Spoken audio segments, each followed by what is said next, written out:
In June of 2016 in Henry County, Georgia, Police Sergeant Patrick Snook arrived at the wrong house and shot and killed innocent homeowner William David Powell standing in his driveway. The Northern District of Georgia, the federal trial court, granted qualified immunity to the police officer. His widow appealed to the U.S. 11th Circuit Court of Appeals, and they just issued a published opinion on February 8th, finding that the officer should have qualified immunity. So this is a case that every homeowner, every gun owner, every American citizen should read. This is one of the biggest dangers of living in a police state. I'm going to put the entire opinion up on the website at thecivilrightslawyer.com. Please read it for yourself. I don't want to just read it to you and create a boring video here. So my goal here is to put you on notice that this happened, that this case is out there, and for you to read it for yourself. Now, just generally, the law in police shooting cases, it all comes down to the famous case of Tennessee versus Garner. That is the notorious fleeing felon case where the police were able to shoot a fleeing felon in the back and get away with it, and it's still cited all the time as being the source of the fleeing felon rule. But anyways, it lays out three different things to consider when you're in court on the reasonableness or the justification of a police shooting. So an officer may use deadly force when, number one, he has probable cause to believe that the suspect poses a threat of serious physical harm either to the officer or to others, or that he's committed a crime involving the infliction or threatened infliction of serious physical harm. That's the first factor of the so-called Garner factors. Second factor is that reasonably believes that the use of deadly force was necessary to prevent the escape.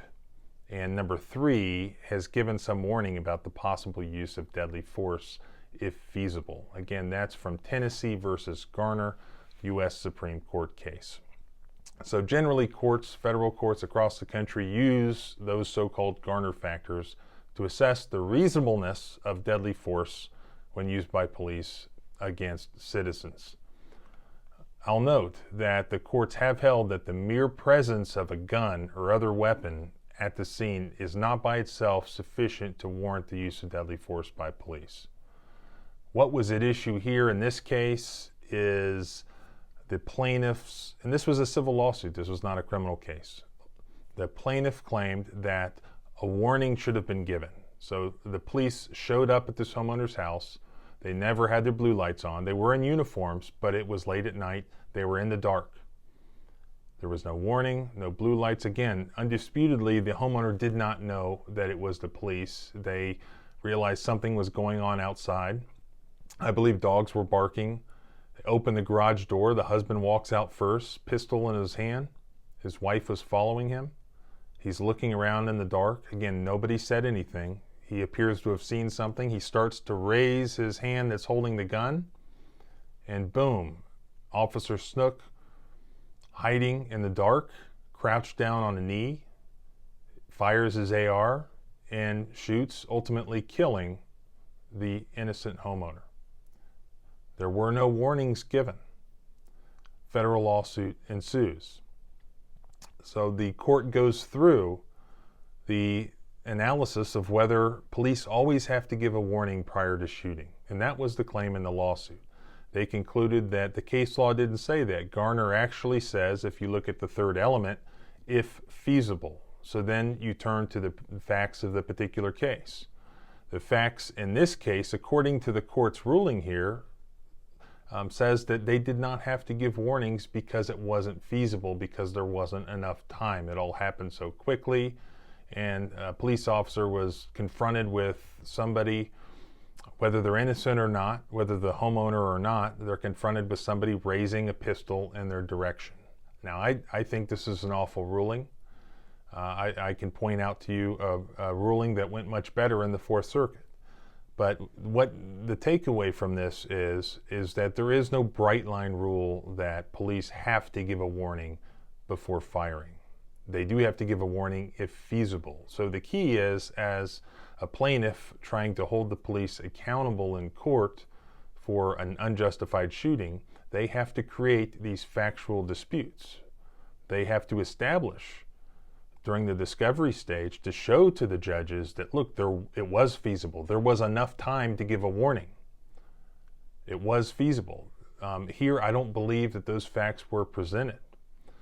There has to be a factual dispute presented to the court showing that that maybe the gun wasn't pointed in the officer's direction. So if the homeowner did not point a gun at the officer, then it very well is going to go a different way. And that's really what happened in a Fourth Circuit case that I've talked about before from 2019. It's called Betten versus Bellew, B-E-L-U-E. Again, Fourth Circuit 2019. And it was a very, very similar case where a homeowner hears what ends up being cops snooping around outside his house.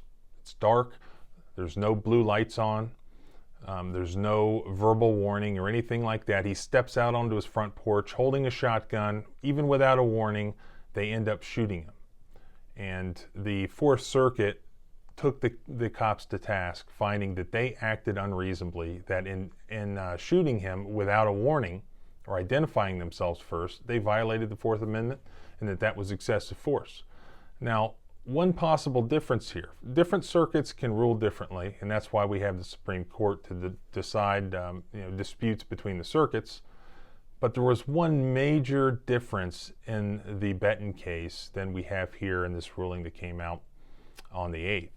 And that is, in the Betten case, there was a dispute about whether or not the homeowner ever pointed a gun. So that is for a jury to decide. So the court has to go with the plaintiff's evidence that the homeowner didn't point the gun at the officers, that he walked out on his porch, that was a reasonable thing to do, and he ended up getting shot by some cops standing in the dark. And they're the ones who acted unreasonably because they should have said they were the police first before shooting him. So in the end, it's up to a jury to decide whether or not, it should be anyways, whether or not the homeowner pointed the gun at the police. It should be up to a jury to decide whether or not the officers acted reasonable. So your duty in a excessive force civil lawsuit is to develop those facts to show that there's evidence that the officers did not act reasonably. So there was time to give a warning, to say, hey, we're the police. Don't point a gun at us, or drop the gun, we're the police. Sheriff's Department, whatever. There should have been time. That should have been demonstrated through the evidence to give the court something to go on. Now, maybe it was there and they just ignored it. I don't know. That sometimes happened. But this is a dangerous, dangerous opinion that came out of the 11th Circuit. Again, came out of Georgia. So fortunately, we have this much better case to rely on, Betten versus Bellew in the Fourth Circuit. But these are really scary cases, and I just wanted to make sure that you're aware that it's out there, because I don't see where it's been in the news or anything like that. In fact, I just found out about it when I saw that my colleague Chris Wiest had posted about it on his Facebook page. And that's how I found out about it and read it, and otherwise I hadn't seen it out there at all. And it's unfortunate. It's unfortunate. But remember, this is a qualified immunity case. So in the end, who gets screwed by qualified immunity?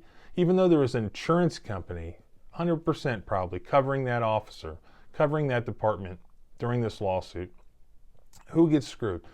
The widow who lost her innocent husband because of qualified immunity. That's when qualified immunity applies. It applies in the most unjust of cases. So thanks for watching. Again, I have the video, I have the full opinion up on the website at thecivilrightslawyer.com.